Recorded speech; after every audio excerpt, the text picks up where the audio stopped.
So let's take a walk out to my garden where I have a bunch of zinnias. And as you can see, well, the bees today are really having fun.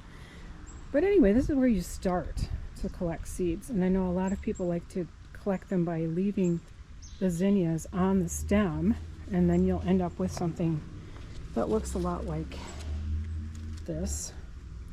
The problem with this is, you can see if I pull this out, maybe not, it's really wet today.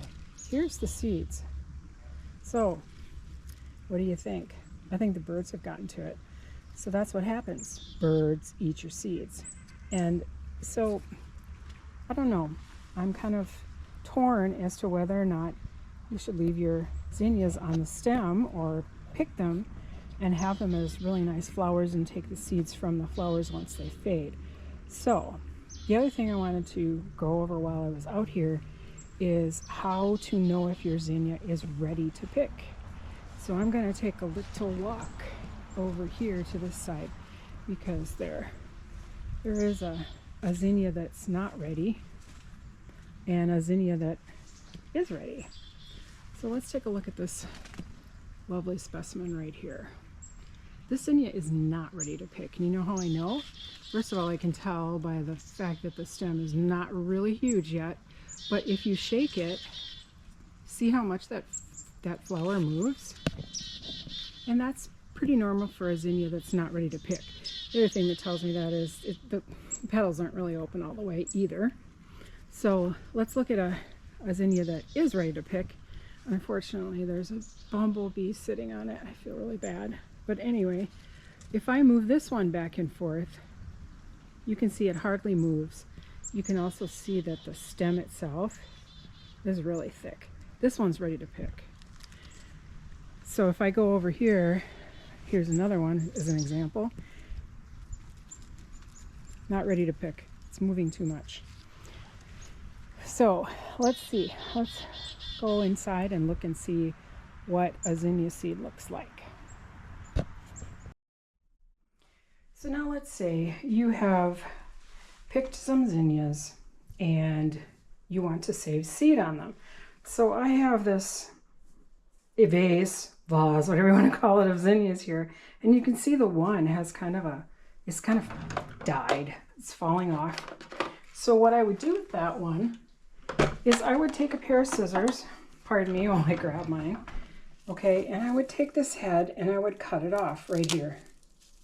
And it's actually a really pretty double orange.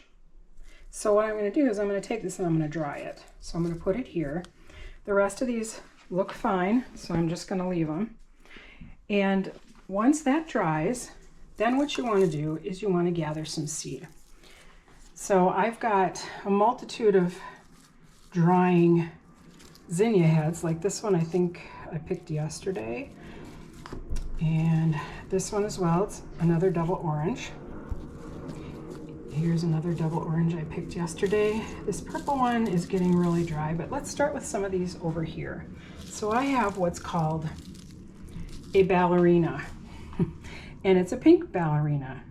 So I'm going to take seeds from this guy. Now, here's the thing. You want to have ready something you can put these seeds in. And so I've labeled an envelope, just your regular mailing envelope, with pink ballerina, which is what it is. It's a zinnia and it's from 2025. So I'm going to have that at the ready so I can put my seeds in it. So here's a look at what seeds look like in here. And they're not perfect by any means. I'm sure I left some stems on, but that's okay. You can do that. Don't have to be perfect. So I'm going to lay this down on its side just so that I can get to it. And I'm going to take this pink ballerina, and here's the bottom, you can see that. And most of the good seeds are going to be around this base because they're the oldest seeds that we're growing. So I'm going to just pull a few. So just steadily yank until you get some out. Now, I hope you can see what these look like because they're dark.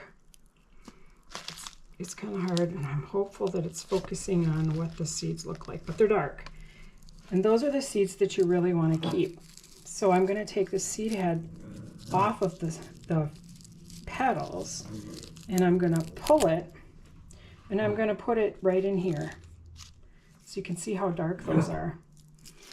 So then what I'm going to do, you know, it's really bad when you have a dog that's trying to get your attention. No, no, I don't want your attention.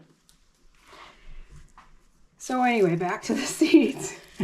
So I'm going to continue all the way around, and I'm going to just pull these out, and I'm going to take the seeds and I'm going to make sure I get as many as I can, and I'm going to put them here, and I'm going to put the seeds that the petals, excuse me, I don't want aside. Now I'm going to show you what a bad seed looks like, because if you start to take seed from this top part, you can see what these look like. They're not quite black. They're not developed in my mind. So if you put them next to the regular seeds, that's what they look like. So these seeds are not viable. Some of them maybe, so you could try, but generally I like to stay right around the base. And honestly, with all this, you can get quite a few. I mean, I've gotten all these so far. And then you just keep taking the seeds off. And then what I do is I've labeled, like the orange double that I showed you, I've got a whole bunch of those seeds. The thing that I'm gonna worry about for next year is I've heard that sometimes if you have these and you collect them, there's something called cross-pollination that works, and the seeds do not give you the original seed or zinnia that you have. So like say this ballerina is probably going to be slightly different because of the cross-pollination that happened this year. So stay tuned, because I don't know and I'm going to find out. So then what you do with your seeds for the next year is you take them and you plant them in rows in your bed.